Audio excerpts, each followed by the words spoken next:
नमस्कार दोस्तों, स्वागत है आपका फिर से एक नए एपिसोड में। इससे पहले वाले एपिसोड में हमने बात की हुई थी फर्रुखसिंह के फरमान के बारे में, जहां पे अंग्रेज़ों को अधिकार मिले हुए थे उड़ीसा और बंगाल में, कर से मुक्ति मिल गई थी उनको, और इसके साथ ही अपने सिक्के भी उन्होंने चलाना शुरू कर दिए थे।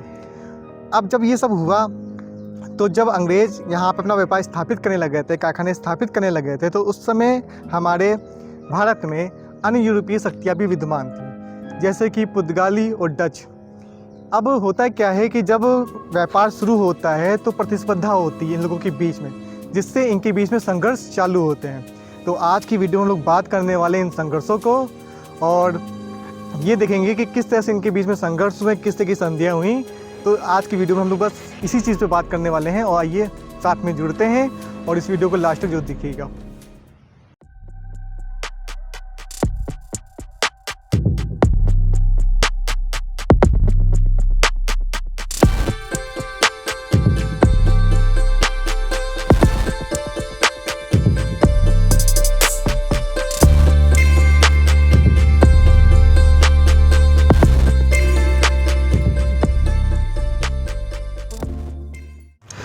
सत्रहवीं शताब्दी में जब अंग्रेज़ भारत आए हुए थे तो उस समय उनके सामने मुगलों के अलावा भारतीय शासक भी थे, और इसके साथ ही पुर्तगाल और डच भी थे। इनकी प्रतिस्पर्धा इनके साथ में थी। कुछ व्यापारिक प्रतिस्पर्धा भी थी इनके बीच में, जो कि समाप्त हुई थी डचों के और अंग्रेज़ों के बीच में, जो हमारी मैत्री संधि हुई थी 1630 में, उसके द्वारा। इस संधि के माध्यम से हुआ ये कि अब क्या है, जो भी हम लोग संघर्ष कर रहे थे, व्यापारिक संघर्ष जो चले थे अंग्रेज़ों की और डचों के बीच में और पुर्तगालियों के बीच में, वो समाप्त हो गए और ये सहयोग करेंगे एक दूसरे के व्यापार में। इस तरह की संधि हुई। फिर इसी तरह की एक संधि और हुई। जो सूरत में कारखाना था उनके अध्यक्ष थे, और गोवा में जो वायसराय थे उनके बीच में एक संधि हुई। संधि ये हुई कि जो इन लोगों ने जो विजित प्रदेश जीते हुए थे, जो विजिट किए हुए थे, वो इनको वापस कर दिए जाएंगे और मिलजुल के व्यापार करेंगे, संघर्ष नहीं करेंगे दूसरे से। इस तरह की एक संधि हुई।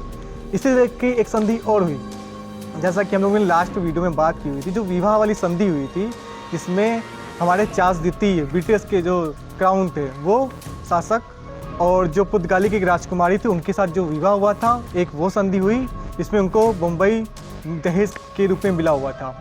इस संधि के बाद जो बम्बई मिला हुआ था उनको वहाँ पे कर जैसे अधिकार मिल गए थे, जमींदारी के अधिकार मिल गए थे। इसके बाद होता ये है, अब जो डच और अंग्रेज जो होते हैं इनके बीच में संघर्ष चलते रहते हैं। 1655 और 52 के आसपास, 1652 से 55 के आसपास इनके बीच में संघर्ष चलते रहते हैं। इसी बीच होता ये है कि जो पूर्वी क्षेत्र होता है हमारे भारत का, भारत के पूर्वी क्षेत्र पे डच क्या होते हैं, वहाँ पे अपना आधिपत्य स्थापित किए हुए होते हैं, और डचों की शक्ति जो होती है उस क्षेत्र पे बहुत ही मजबूत रहती है, और वो अपने आप को सुरक्षित महसूस करते हैं अंग्रेज़ों के कंपैरिजन में। इस तरह से डच पूर्वी क्षेत्र पे काफ़ी मजबूत थे। अब जब उनके बीच में संघर्ष चल रहे थे 52 और 55 के बीच में, 1652 के, होता ये कि उनका जो जहाजी बेड़ा होता है डचों का, वो पहुँचता है पश्चिमी साइड में सूरत की तरफ। जब वो सूरत पर पहुँचता है जहाजी बेड़ा उनका, तो वहाँ पर जो अंग्रेज़ होते हैं उन पर ये आधिपत्य स्थापित कर लेते हैं सूरत में, वहाँ के कारखानों पे।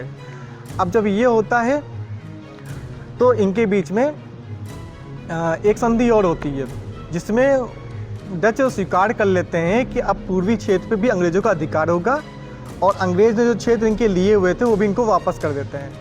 इस तरह से ये अपना व्यापार चलाते हैं। लेकिन इनके बीच में शत्रुता समाप्त नहीं होती है डचों अंग्रेज़ों के बीच में। अंग्रेज़ लगातार कोशिश करते रहते हैं कि वो डचों को निकालें यहाँ से, और इनकी कोशिश कामयाब भी होती है कुछ हद तक। इसके साथ ये अपना व्यापार स्थापित कर लेते हैं, और ये संघर्ष को इस तरह से समाप्त करते हैं धीमे धीमे। जब व्यापार स्थापित करते हैं तो अंग्रेज़ जो है भारत से कुछ चीज़ें आयात करते हैं, जैसे कि नील हुआ, सोना हुआ, इस तरह की वस्तुएँ आयात करते हैं। अब इसमें जिम्मेदारी निभाते हैं जो भारतीय शासक या जमींदार जो होते हैं, वो उनको काफ़ी फ़ायदा होता है इस चीज़ से। तो इस तरह से क्या होता है, ये लोग अपना व्यापार भी स्थापित करते हैं। अब उसी टाइम पे इनको ये समझ में आता है अंग्रेज़ों को कि इनको अपना व्यापार, ये मतलब इनकी नीति व्यापार तक सीमित ना रहे, ये धीमे धीमे समाजवाद की तरफ भी जाते हैं। इस तरह से इनका व्यापार स्थापित हो जाता है भारत में। अब होता क्या है, धीमे धीमे इसी बीच में होता है कि फ्रांसीसी कंपनी आती है। 1664 में ही फ्रांसीसी कंपनी की स्थापना हुई और 1667 में एक दल जो है भारत आया हुआ था और उस दल ने सूरत पे एक अपनी कंपनी स्थापित की 1668 में। इसके साथ ही इनको कुछ क्षेत्र मिले, जैसे मोस्टली पटनम और सूरत में उत्तरदायित्व का अधिकार मिला।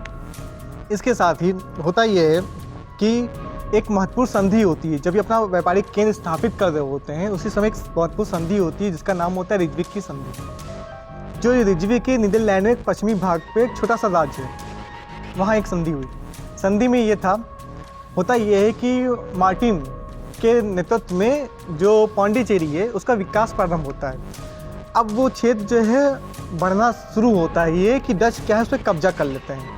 जब वो कब्जा करते हैं तो पौंडीचेरी और इनके बीच में संधि हो जाती है जिसको ही रिजविक की संधि कहा गया है।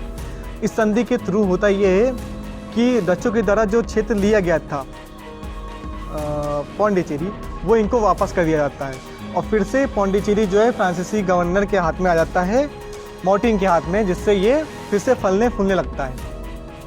इसके साथ ही अब धीमे धीमे फ्रांसीसी को कुछ अलग और ही क्षेत्र, मतलब कुछ और क्षेत्र मिल जाते हैं जिस पे वो अपना कारखाने स्थापित करते हैं। फिर धीमे धीमे होता ये है कि जैसे जैसे साल बीतते जाते हैं और प्रतिस्पर्धा बढ़ती जाती है, उसी बीच में होता ये है कि इनका स्पेनिश में युद्ध चालू होता है जिससे इनकी शक्ति कमज़ोर हो जाती है। और चूँकि एक सरकारी कंपनी थी, इनको जो भी काम करने होते थे वो पहले अपनी सरकार से अनुमति के द्वारा ही करने पड़ते थे, जिसके थ्रू इनको काम को करने में देरी होती थी और ये अपने काम को एग्जीक्यूट नहीं कर पाते उस टाइम पे जिस टाइम पे इनको करना चाहिए था। अब ये होता है मॉरिशस पे लोग कब्जा करते हैं, फ्रांसीसी मॉरिशस पे कब्जा करने के बाद इनकी नौसैनिक शक्ति मजबूत होती है। अब ये अंग्रेज़ों से एक तरह से तैयार तो होते हैं पर इनकी शक्ति उस तरह से नहीं होती जिस तरह से अंग्रेज़ों की थी। फिर इसी बीच इनकी शक्ति, हॉलैंड का युद्ध होता है इनकी शक्ति और कमज़ोर हो जाने लगती है और धीमे धीमे कमज़ोर पड़ने लगता है अंग्रेज़ों के कंपैरिजन में। अब होता ये है, इसी बीच में जब इनकी नौसैनिक शक्ति तैयार होती है तब ये युद्ध के लिए बढ़ते हैं और इसी युद्ध का कारण होता है कि 3 कर्नाटक युद्ध हुए हमारे, जिसमें अंग्रेज़ों की जीत हुई और फ्रांसीसियों की हार हुई। तो इन कर्नाटक युद्धों को हम लोग अब देखेंगे अगले एपिसोड में। अभी तक इतना ही था, इतनी ही बात की हम लोगों ने और इसको अब कंटिन्यू करेंगे जब ये कर्नाटक युद्ध हुए, 3 कर्नाटक युद्ध हुए, इसको हम लोग डीपली बात करेंगे अगले एपिसोड में। तो तब तक के लिए नमस्कार।